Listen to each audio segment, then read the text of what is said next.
حدیث میں آتا ہے کہ انسان کا بھیڑیا شیطان ہے، اس بھیڑیے سے بچنے کے لیے، صحیح روایت ہے، اس بھیڑیے سے بچنے کے لیے 3 کام کر لو، اس بھیڑیے سے بچنے کے لیے 3 کام کر لو۔ ایک پہلا کام ہے کہ عموم میں رہو، پہلا کام ہے کہ عموم میں رہو۔ دوسرا فرمایا حدیث میں کہ اجتماعیت کے ساتھ چمٹے رہو، اجتماعیت کے ساتھ چمٹ کر رہو، اجتماعیت کو لازم پکڑ لو۔ اور تیسرا کام بتایا کہ مسجدوں کو مسجد والے بن کر رہو، مسجدوں کا آباد کر لو تو تم شیطان کے حملے سے بچ جاؤ گے۔ یہ شیطان تمہارا بھیڑیا ہے، یہ شیطان تمہارا بھیڑیا ہے۔ اگر اسے بچنا چاہتے ہو تو یہ 3 کام فرمایا حدیث میں، عمومیت میں رہو، اجتماعیت کے ساتھ چمٹ کر رہو، اور تیسرا کام یہ بتلایا کہ مسجد کے ہو کر رہو۔ یہ 3 کام اگر کرو گے تو صحیح روایت ہے، منتخب احادیث نے نقل کی ہے کہ پھر ہر زمانے کی فتنوں سے بچے رہو گے۔ اس لیے اس کام کے مزاج کے ساتھ کیا جائے، کہ اس کام کے مزاج کے ساتھ کیا جائے۔ اس کے مزاج کی بنیادی چیز یہ ہے کہ دعوت امت تک نقل و حرکت کے ذریعے پہنچائی جاوے، اس لیے کہ امت کو اس کام سے عملی دین پیش کرنا ہے، عملی اخلاق، عملی معاشرہ، عملی عبادات، اس کام کے ذریعے امت کو عملی دین پیش کرنا ہے۔ علی رضی اللہ تعالیٰ عنہ عراق گئے، عراق والوں نے کہا حضور اکرم صلی اللہ علیہ وسلم کے طریقے پر ہمیں وضو سکھلائیے۔ فرمایا کہ لاؤ لوٹے میں پانی، میں وضو کر کے دکھلاتا ہوں۔ اونچی جگہ پر بیٹھے ایک دیوار پر اور وضو کر کے دکھلایا، اور وضو کے بعد بیان اتنا کیا، فرمایا کہ ہاکذا کان وضوء رسول اللہ صلی اللہ علیہ وسلم، کہ آپ کے وضو کا طریقہ یہ تھا بس۔ نقل و حرکت عملی دعوت کا نام ہے، کہ نقل و حرکت عملی دعوت کا نام ہے۔ اس نقل و حرکت سے امت کو سارا دین عملی پیش کرنا اس نقل و حرکت کا اصل مقصد ہے۔ اس لیے میرے محترم دوستو، اللہ کے راستے کے نفر کو اللہ کا امر حکم سمجھ کے کرو، اللہ کا حکم سمجھ کر کرو۔ فرماتے تھے عمر رضی اللہ تعالیٰ عنہ، اگر اللہ کے راستے پھرنا نہ ہوتا میں دنیا میں رہنا پسند نہ کرتا۔ 3 کام فرماتے تھے، اللہ کے راستے پھرنا نہ ہوتا، اللہ کی زمین پر لمبے لمبے سجدے کرنا نہ ہوتا، اور تیسری بات کہ علماء حق کے مجالس سے علم کی باتوں کو چن چن کر اپنے اندر پیدا کرنا نہ ہوتا تو میں دنیا میں رہنا پسند نہ کرتا۔ حضرت عمر فرماتے ہیں، اس لیے اس امت کے افضل امت ہونے کے لیے دعوت شرط ہے۔ حضرت عمر خود فرماتے ہیں کہ اس امت کے افضل امت ہونے کے لیے دعوت شرط ہے، اور دعوت یہ ہے کہ خود عملی دین کو لے کر ایک ایک کے پاس خود جایا جائے، کہ یہ امت جاری پانی کی طرح ہے، جاری پانی پاک رہتا ہے اور دوسروں کو پاک کرتا ہے۔ ناپاک کنویں کا پانی ہوتا ہے، نہر کا پانی ناپاک نہیں ہوتا، نہر کا پانی ناپاک نہیں ہوتا، ناپاک ہوتا ہے کنویں کا پانی۔ صفائی کنویں کی ہوتی ہے، پاک کنویں کو کیا جاتا ہے۔ آپ نے نہیں دیکھا کوئی نہر پاک کی جا رہی ہو، نہر کا پانی جاری ہونے کی وجہ سے پاک رہتا ہے، دوسروں کو پاک رکھتا ہے۔ بالکل یہ مثال اس امت کی ہے۔ حضرت فرماتے تھے جب تک امت دعوت کی نسبت حرکت میں رہے گی، امت پاک رہے گی اور دوسروں کی پاکی کا، دوسروں کی ہدایت کا ذریعہ بنے گی۔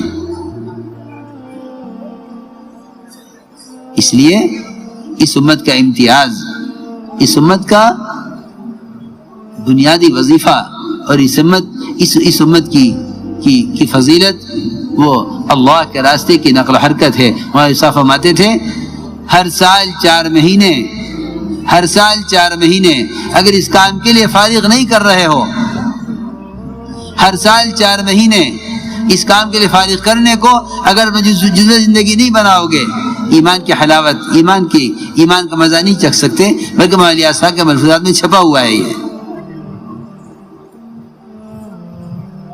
ہر ایک کے لیے نکلنا ہے، ہر ایک کے لیے نکلنا ہے۔ ہر ایک کے لیے نکلنا ہے.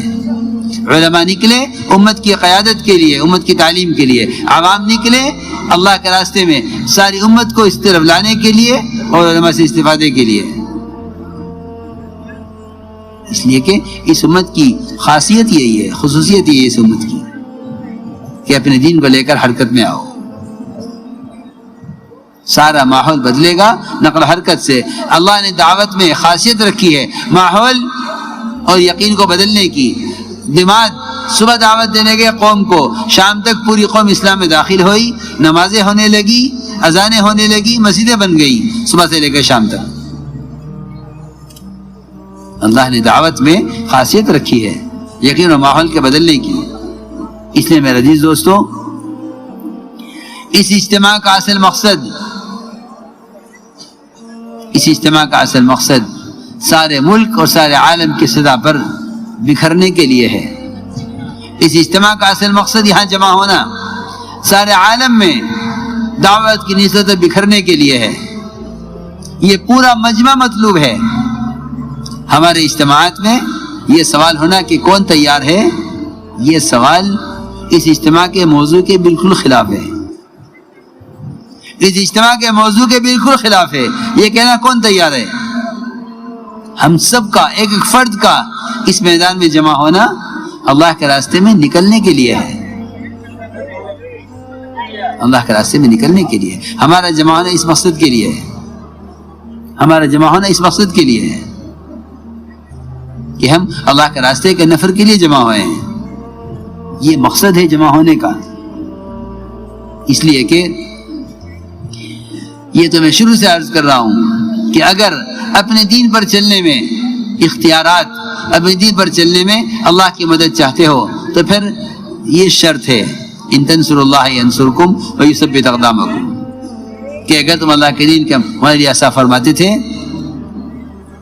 اپنی ذات سے پورے دین پر چلنے والا دیندار ہے مگر دین کا مددگار نہیں ہے. اپنی ذات سے پورے دین پر چلنے والا دیندار ہے، دین کا مددگار نہیں ہے. ہمارے ایسے کے ملفوظات میں چھپا ہوا ہے، پڑھا کرو. میں آپ سے سب سے عرض کرتا ہوں کہ ہمارے ایسے کے ملفوظات بہت غور سے، اہتمام سے پڑھا کرو تاکہ اس کام کی اہمیت، اس کام کی عظیمت اور اس کام کی عظمت اور اس کام کی حقیقت معلوم ہو. ہمارے ایسا کے ملفوظات اور مولانا صاحب کے بیانات. اور تیسری چیز بہت اہم ہے، حیات الصحابہ. ہمارا عام مجمع حیات الصحابہ نہیں پڑھتا ورنہ تربیت کا اور دعوت کی اہمیت کا سارا علم حیات الصحابہ کے اندر موجود ہے. دعوت کی اہمیت کا، کام کرنے والوں کی تربیت کا سارا کچھ حضرت نے جمع کر دیا حیات الصحابہ میں. جب کہا گیا حضرت سے کہ آپ کوئی کتاب لکھے تبلیغ کے اصول پر، فرمایا میں اسوہ نہیں ہوں، میں نمونہ نہیں ہوں، نمونہ صحابہ ہیں. حیات الصحابہ اسی لیے مرتب کی ہے کہ اس کے مطابق کام کرو. لیکن ہمارے مجمع میں حیات الصحابہ کے پڑھنے کا شوق نہیں ہے، اس کا شوق نہیں ہے. ہر گھر میں حیات الصحابہ ایک انفرادی مطالعے میں ہر ایک کے لیے ہونی چاہیے تاکہ دعوت کی اہمیت، دعوت کا شغف اور دعوت کے اصول اور اس کی اہمیت معلوم ہو. اس لیے میرے دوستو عزیزو، پورا مجمع اس کا عزم کرے کہ ہمیں اس کام کو کام بنا کر رہنا ہے. اور صاحب فرماتے تھے اگر ایک مرتبہ بھی یہ کہہ دے گا کہ آج نہیں کل چلا جاؤں گا، تیرے ساتھ معاملہ وہ ہوگا جو کعب بن مالک کے ساتھ ہوا ہے. حضرت اس وقت اس راستے کی نقل حرکت کو اس زمانے میں 100% صحابہ کی نقل حرکت سمجھتے تھے، اور جتنے اس راستے میں خروج کے فضائل ہیں ان تمام فضائل کو صحابہ کی نقل حرکت کا فضائل یقین کرتے تھے. یہ اس زمانے کی غلط فہمی ہے لوگوں کی کہ وہ کہتے ہیں کہ یہ فضائل اس زمانے کے، حالانکہ اس زمانے کے فضائل اس مقصد کے لیے تھے، اس زمانے کے فضائل بھی اسی مقصد کے لیے ہیں. یہ اعتراض ان لوگوں کو ہوتا ہے جو مولانا صاحب کے بیانات اہتمام سے پڑھتے نہیں ہیں. اس لیے عرض کر رہا ہوں کہ حضرت کے بیانات اہتمام سے پڑھیں، اہتمام سے پڑھیں کہ نقل و حرکت کی اہمیت حضور اکرم صلی اللہ علیہ وسلم نے صحابہ کا مدینے میں مرنا پسند نہیں کیا.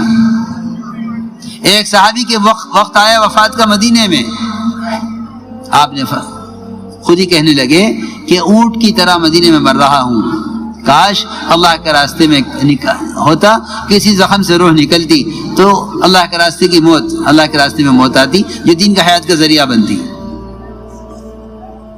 ایک صحابی مدینے میں وفات پائی، آپ نے فرمایا کاش مدینے سے باہر مرتا.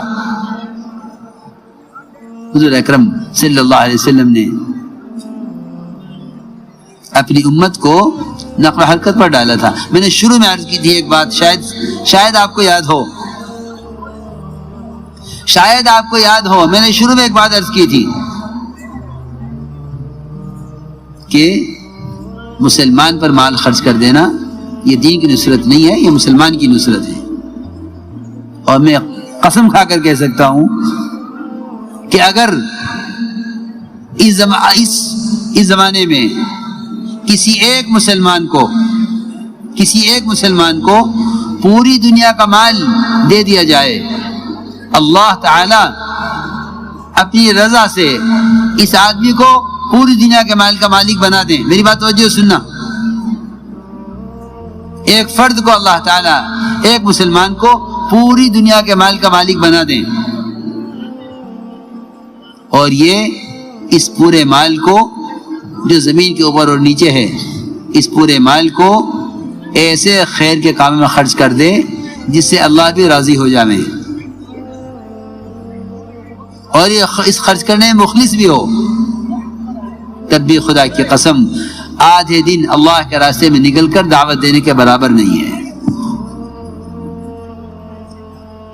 اس بات کو دل میں اتارنا پڑے گا، اس کو تسلیم کرنا ہوگا. یہ کوئی خیالی بات نہیں ہے یا کوئی تبلیغ والوں کا دعویٰ نہیں ہے، یہ بھی یاد رکھو، بلکہ براہ راست محمد صلی اللہ علیہ وسلم سے یہ بات اسی طرح ثابت ہے، جس طرح میں کہہ رہا ہوں. یہی معمول آپ کا تھا اپنے صحابہ کو راہ خدا میں نکالنے کا، یہی معمول خلفائے راشدین کا تھا. معاذ بن جبل سید العلماء جمعہ کی نماز پڑھنے کے لیے ٹھہر گئے، جماعت صبح روانہ ہو گئی، یہ ٹھہر گئے. کیوں؟ آپ کی مسجد میں نماز پڑھیں گے، امیر کا خطبہ سنیں گے، یہ فضائل. یہاں تو نکلنے میں بس بھیا کی شادی ہے اسے کر کے آ جاؤں گا، اس سے فارغ ہوئے تو کوئی مقدمہ آ گیا، ذرا یہ تاریخ ہے اسے کر کے نکل جاؤں گا. کتنے ہمارے اللہ کے راستے میں نکلنے میں کتنی رکاوٹیں ہیں. ہر رکاوٹ کو یہ سمجھتا ہے کہ یہ کام کرنا میرے لیے ضروری ہے، پہلے یہ ختم ہو جائے. وہ کسی گھریلو تقاضے کی وجہ سے نہیں، بلکہ مسجد نبوی کی فضیلت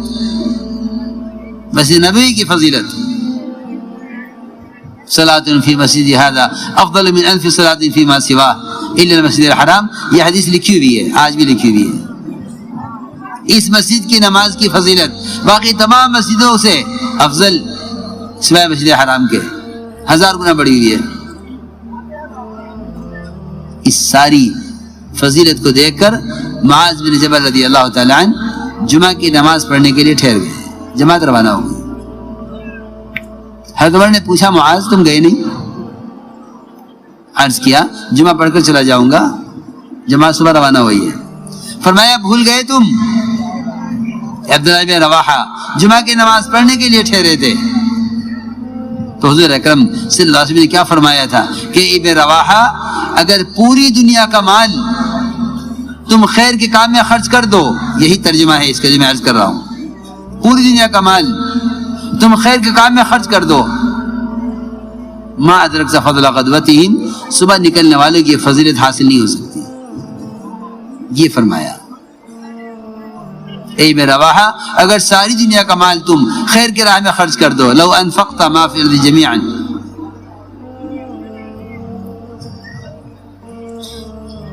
تو تم صبح نکلنے والی جماعت کی فضیلت کو حاصل نہیں کر سکتے۔ یہ جو باتیں بتائی گئی ہیں قیامت تک آنے والی امت کو سمجھائی گئی ہیں کہ نقل و حرکت اور دعوت اللہ کا مال خرچ کرنا متبادل نہیں ہو سکتا۔ اس لیے آپ صحابہ میں دیکھیں گے یہ تقسیم نہیں ملے گی کہ مالدار مال لگا دیں اور غربا جان لگا لیں، یہ تقسیم نہیں ملے گی۔ عثمان رضی اللہ تعالیٰ عنہ سب سے زیادہ خرچ کرنے والے، لیکن کوئی موقع ایسا نہیں جسے پیچھے رہ گئے ہوں۔ ابی بن کعب سید القراء ہیں، 1 سال کا خروج چھوٹ گیا، وہ بھی صرف اس لیے کہ جماعت کا ذمہ دار امیر ایک نوجوان بنا دیا گیا جو کم عمر تھا۔ میں بہت ضروری بات عرض کر رہا ہوں، یہ سب کو سننے کی ہے، یہ سب کے سمجھنے کی ہے کہ بھائی وہ فلاں صاحب امیر ہیں اس لیے میں تو نکلوں گا نہیں۔ کیوں؟ یہ اللہ کا امر ہے۔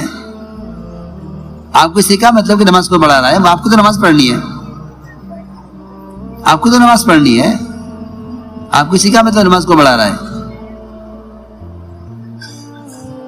ابی بن کعب سید القراء 1 سال نہیں نکلے اللہ کے راستے میں، ہر سال نکلتے تھے، ہر سال نکلتے، 1 سال نہیں نکلے۔ فرماتے ہیں میں ہمیشہ پچھتایا کہ مجھے کیا مطلب تھا اس سے کہ ذمہ دار نیا ہے یا پرانا ہے، چھوٹا ہے یا بڑا ہے، مجھے نکلنا چاہیے تھا، مجھے نکلنا چاہیے تھا، میں نے 21 سال کا خروج چھوڑا۔ اس طرح حضور اکرم صلی اللہ علیہ وسلم نے ایسا صحابہ کے نکلنے کا اور نقل و حرکت کا مزاج بنایا تھا۔ اسے میں نے عرض کیا کہ بہت سی علتیں وجوہات ہیں ذہنوں میں لوگوں کے کہ نہیں نکلنا، کہ نکلنا تو اللہ کا امر ہے۔ انفروا خفافا وثقالا، نکلو اللہ کے راستے میں ہلکے ہو یا بھاری۔ صحابہ تعویل نکلنے کی کیا کرتے تھے؟ تعویل جان بچانے کی نہیں کرتے تھے، کیونکہ اس راستے کی نقل و حرکت سے جان بچانے کے لیے منافقین آزار پیش کرتے تھے۔